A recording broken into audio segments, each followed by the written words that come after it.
Hi everybody, Dr. Misty here, New Horizon Chiropractic and Wellness. I wanted to wish everybody a happy Valentine's Day. I hope you all have a wonderful day. And in honor of Valentine's Day, surprise, surprise, I'm going to talk about heart health today.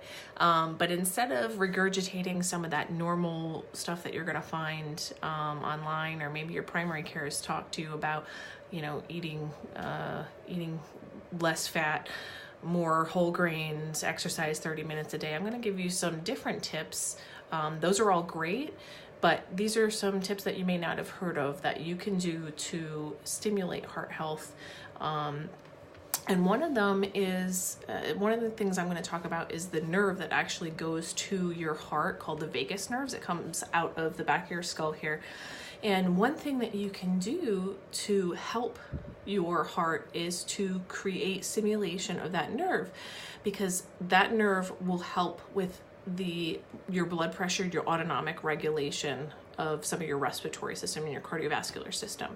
So stimulating the vagus nerve through either yoga, chiropractic, craniosacral, that will help to aid your cardiovascular system by stimulating also the parasympathetic nervous system. So these are all normal autonomic systems that our body has. You know, that fight or flight system that everybody talks about, the fight or flight, that's called the sympathetic nervous system. There's also another autonomic system, it's called the wine and dine system, and that is the parasympathetic nervous system. So on the opposite of the sympathetic nervous system, the fight or flight system gets your cortisol going, gets your blood pressure elevated. That's preparing you for, in the caveman days, danger, run away, get your adrenaline pumping and get you ready to protect yourself. Nowadays, it's more about stress and managing stress, and it's more of an emotional reaction, and that we're getting that stimulation from. So the parasympathetic nervous system is the exact opposite of that. It's what decreases your blood pressure. It decreases your heart rate. So the wine and dine, right? It relaxes your body. It opens up your blood vessels more, right? So when you have cardiovascular disease, which is one of the leading killers, at least in the United States, diseases from cardiovascular disease, and chronic heart disease. So there are things that we can do to manage turning on, turning off that parasympathetic nervous system. So one of them is stimulating that vagus nerve through either chiropractic care, even self-massage, and craniosacral therapy if you've never looked into those. So I would advise you to look into that.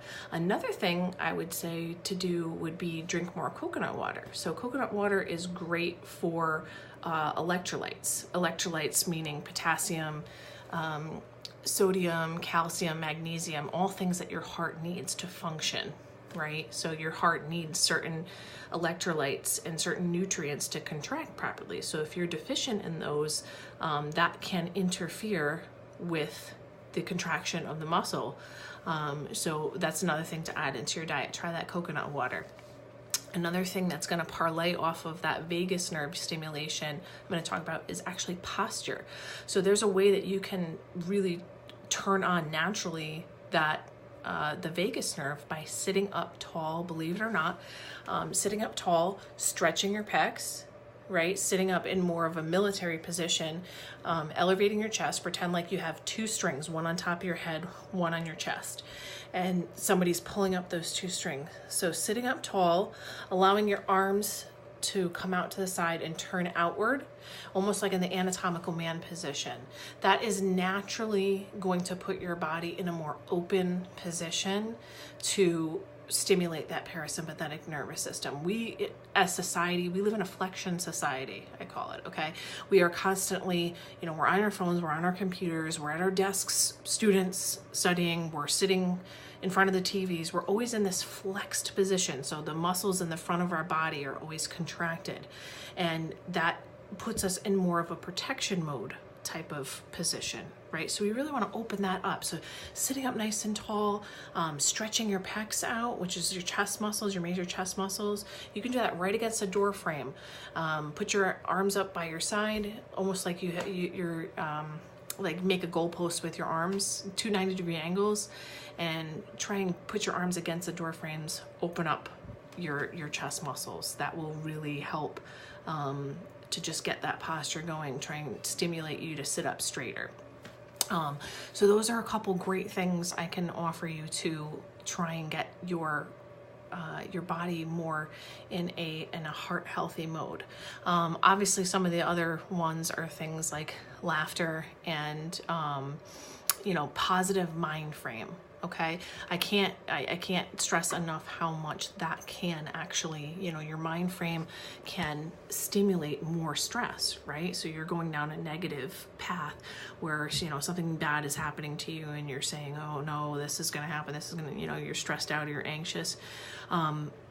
Meditating, doing meditation to try and create an image of your heart actually working properly, getting strong contractions, pushing blood through, breathing in, breathe in through your nose, out through your mouth, visualizing your body being calm, talking yourself down, saying, okay, I'm calm, my heart is strong, I'm going to be healthy. I know this sounds really silly, but truly it can be a major help. And if anything, just turning on that parasympathetic nervous system. Okay, so I want you guys to think about posture. I want you to think about drinking more coconut water. I want you to think about your mindset and how you're envisioning your body working. And I want you to think about stretching out your chest muscles. And I want you to consider utilizing some of those natural health services, the chiropractic care, the craniosacral, acupuncture. There are multiple things that we can do. And the last thing I'm going to tell you to do is literally try and keep your phone up. So I have my phone up towards you. This is another thing that I feel terrible. All the kids of today, not to go off topic, these kids have their heads at like a 90-degree angle. And, again, it's putting you in that flexion position. Keep your phone upright when you're looking at your phone, if you can, or take a break from the phone a little bit. Some of the blue screen from your phone actually stimulates your pineal gland, which produces, our pineal gland is what helps us to produce melatonin, which is a substance that helps you get into those natural sleep cycles. So if we're constantly on a blue screen, what's going to happen is it actually inhibits the way that our eyes take in the light. It inhibits the melatonin secretion. So what you really want is to be away from the blue lights and blue screens.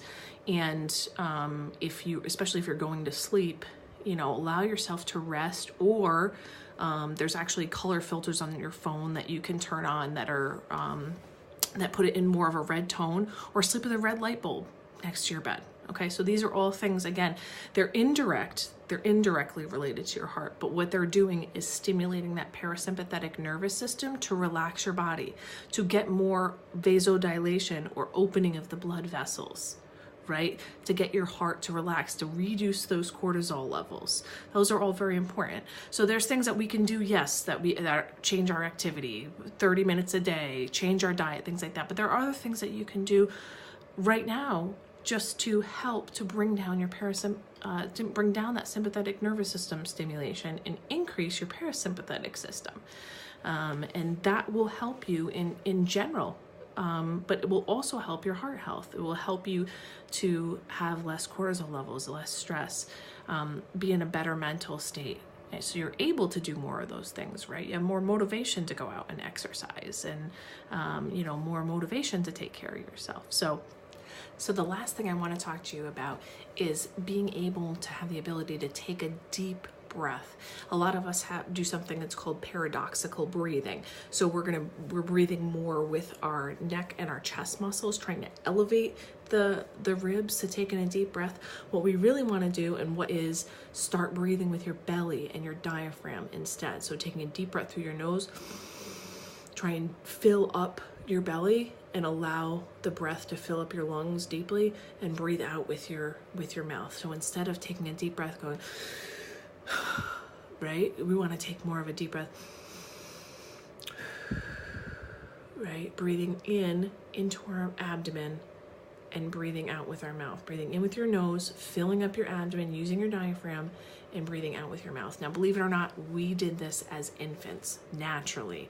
For whatever reason, we started breathing and doing more of this paradoxical extra breathing and using our muscles and our neck muscles to get more oxygen in. So you don't need to do that. You need to retrain your brain, retrain your muscles, tell them to use that diaphragm and use your abdomen to take that deep breath in. Sitting up tall, take a deep breath in through your nose, out through your mouth, using your belly. That's going to get a lot more oxygen in your body, right? Your heart's not going to have to work as hard. Your lungs aren't going to have to work as hard if you're utilizing more oxygen. You're getting more oxygen in and more carbon dioxide out.